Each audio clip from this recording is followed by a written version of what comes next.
Oh iya, Kang. Tuh, Elak Bandung. Kami dalam program I Love Bandung, inspirasinya Ulang Bandung, inspirasi Indonesia. Ya, saudara, besok tepatnya tanggal 15 Oktober 2013 merupakan Hari Raya Idul Adha yang akan dirayakan oleh seluruh umat muslim di dunia. Dan di saat yang bersamaan kita pun akan melakukan kurban, yaitu antara sapi dan domba. Namun, tidak semuanya layak untuk dikurbankan. Benar sekali, dan untuk membahas hal itu di studio kami telah hadir Dr. Hewan Alexander Sabah SKH. Halo. Ketemu lagi kita ya. Ini, Pak. Dan buat saudara yang ingin ikut membahas atau ikut berbicara dengan kami, bisa langsung telepon. Ada telepon di praktek kami di 022-9126-3088. Sekali lagi di 022-9126-3088. Baik, kita langsung saja mulai perbincangan kita.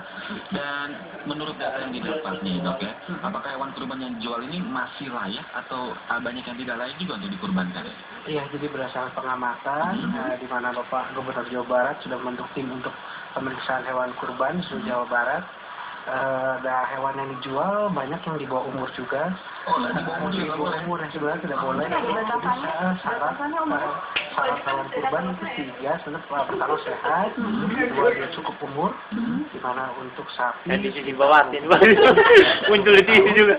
untuk kambing, domba itu sekitar 12 sampai 18 bulan, 1 tahun, 1,5 tahun.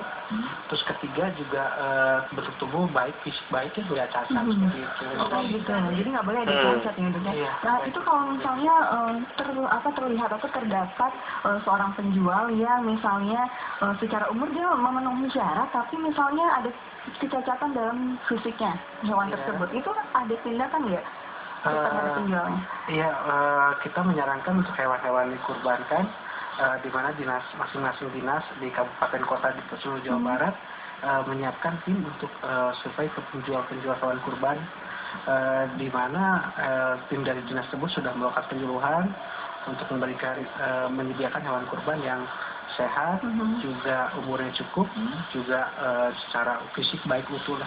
Oke, baik. Kalau kita berbicara tentang hewan kurban ini sangat menjamur sekali ya, Iya. Dok ya.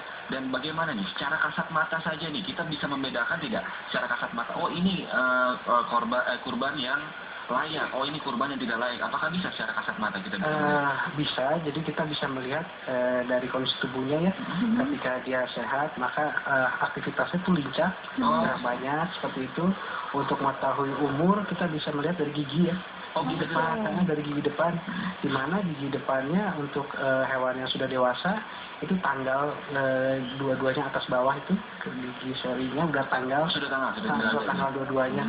Jadi sapi tanggal dua-duanya itu ketika dia berumur sekitar 2 tahun, sedangkan untuk kambing domba itu sekitar 12 bulan sampai 18 bulan atau tahun. Ini merupakan tips penting buat saudara di rumah. betul sekali. Yang pertama dari kelincahannya, yang kedua mungkin dari giginya ya. Yang bisa diketahui umurnya.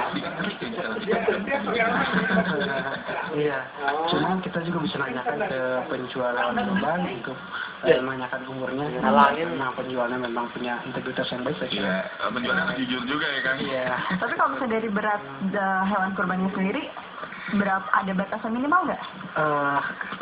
Selama ini di lapangan nggak ada masalah. Nggak ada ya? Masih aman. Tidak masalah. Yang penting 3 syarat tadi sehat. Yang tadi ya, 3 syarat yang tadi baik. Kebetulan ini ada penelpon yang masuk ya, jadi akan kita ambil. Halo, dengan siapa di mana? Penelpon yang masuk, ya, jadi akan kita ambil. Halo, dengan siapa di mana? Iya. Halo. Ya, halo, selamat siang Kang. Dengan siapa di mana Kang? Iya, ini sama Ramadhani di Garundang. Iya, Kang Dani ya Kang ya? Iya, pertanyaannya kan? Baik, silakan Kang pertanyaannya. Kalau misalkan mau kurban sapi, Iya. iya. Apa dulu nih yang harus dilihat gitu Pak? Oke. Ada lagi Kang? Iya, udah. Baik, terima kasih. Mungkin tadi sempat share di sini ya. Apa saja nih yang harus dilihat untuk sapi khususnya Kang? Di luar mungkin dari gigi, dari kelincahan itu, apa kira-kira Kang? Jadi pertama kita syaratkan hewan tersebut sehat ya, tidak ada penyakit, bisa kelihatan dari aktivitasnya lincah, dari matanya tidak kotor, terus dari kulit-kulitnya nggak ada yang botak, nggak ada sakit kulit segala macam. Kalau penyakit kulit juga ada kan ya? Ada penyakit-penyakit kulit juga ya, seperti dari parasit, dari kunyau kutu, terus tidak diare, tidak menyesat segala macam. Tapi secara umum ketika hewan tersebut belum dikonsumsi kan dimasak perlakuannya. Penyakit yang berbahaya saya kira di sapi itu 5 macam.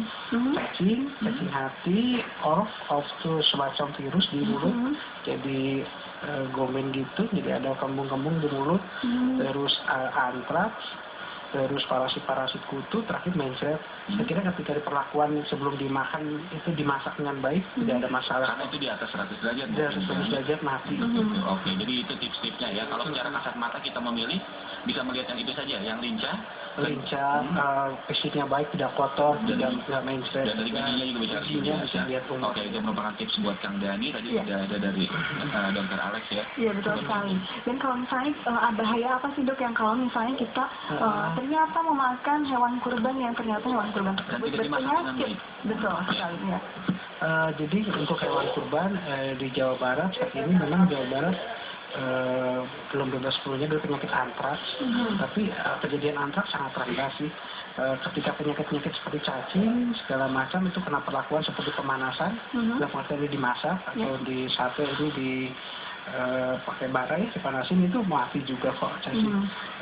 Untuk hewan-hewan yang penyakit-penyakit yang lain, misalkan antraks itu belum dapat perhatian khusus, tapi saya kira masih jauh banget. Dampaknya apa kan kalau antraks itu sendiri, kalau dampak ke yang terkena penyakit antraks itu sendiri pada manusia mungkin? Kalau antraks itu sangat berbahaya karena itu bisa menular ke manusia dan bisa menyebabkan kematian juga. Bisa menyebabkan kematian itu bakteri dari Bacillus anthracis seperti itu. Seperti ada solusinya nggak kan kalau misalnya kita menemukan hewan yang berpenyakit antraks kan?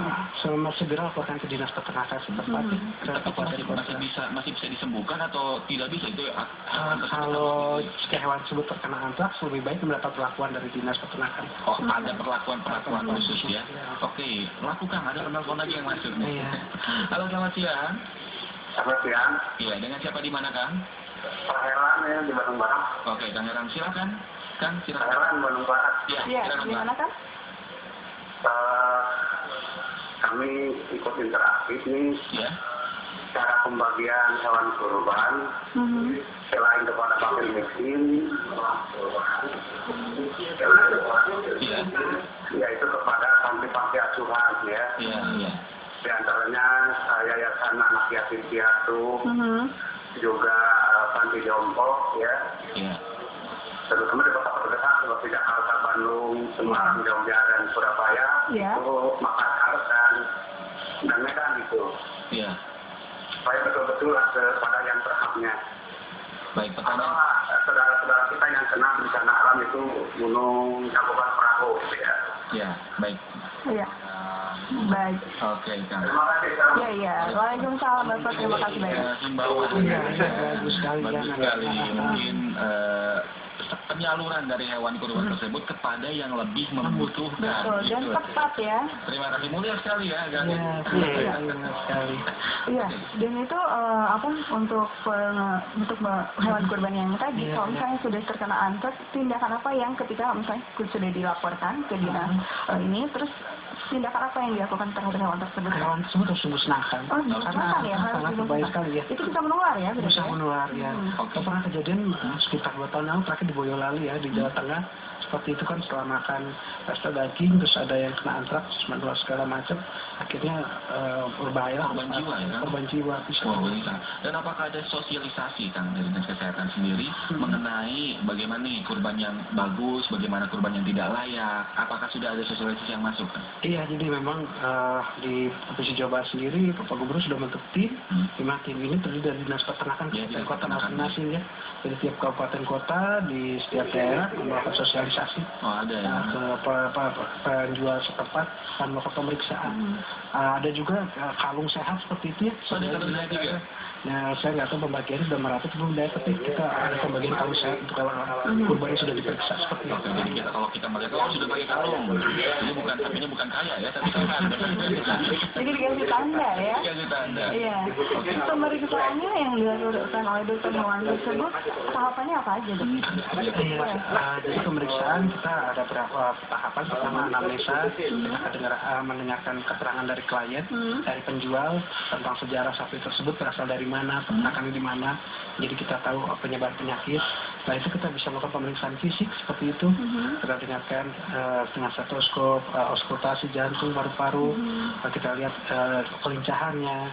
Kita melihat lubang-lubang peluang seperti anus, hidung, mulut, Semuanya kita diperiksa. lakukan pemeriksaan.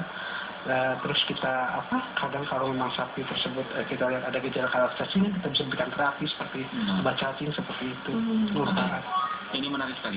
Kalau kita sering mendengar istilah sapi gelonggong, Kang, ya. Iya, Itu berarti sapi yang dimasukin air, itu benar. Iya benar. Dan apakah ada ciri-ciri tertentu dengan katanya mah dagingnya itu sedikit basah atau bagaimana tuh, Kang, dengan sapi gelonggong itu?